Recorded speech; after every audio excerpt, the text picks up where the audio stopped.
હાથમતી નદી કે જે અત્યારે તોફાની બની છે। સાબરકાંઠા જિલ્લામાંથી પસાર થાય છે હાથમતી નદી કે જે અત્યારે તોફાની બની છે।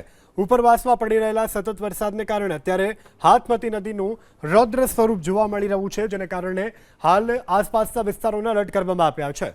તો 3 જેટલા કોઝવે ઉપરની અવરજવર અત્યારે જે છે તે બંધ કરવામાં આવી છે। બીજાપુરના માર્ગો ઉપર અત્યારે આ પ્રકારની સ્થિતિ છે, ત્યારે સાબરકાંઠા જિલ્લાની હાથમતી નદી પણ તોફાની બની છે।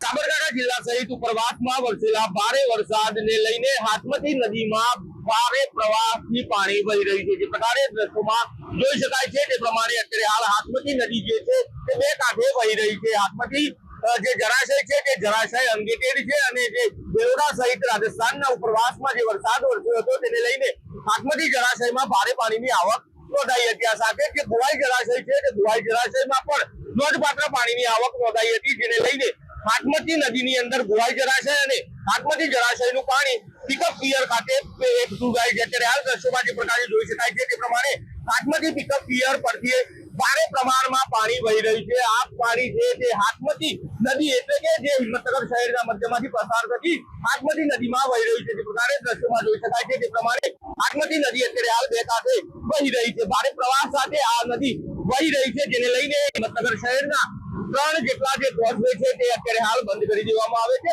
તકેદારીના ભાગરૂપે આ જે 3 કોઝવે છે તે બંધ કરી દેવામાં આવે છે।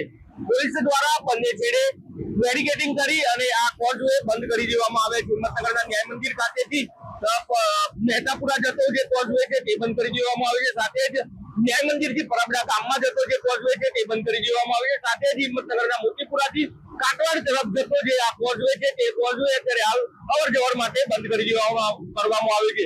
જોકે જે આ ભારે પ્રવાહ સાથે અત્યારે હાલ નદી બે કાંઠે વહી રહેતી જોવા મળી રહી છે।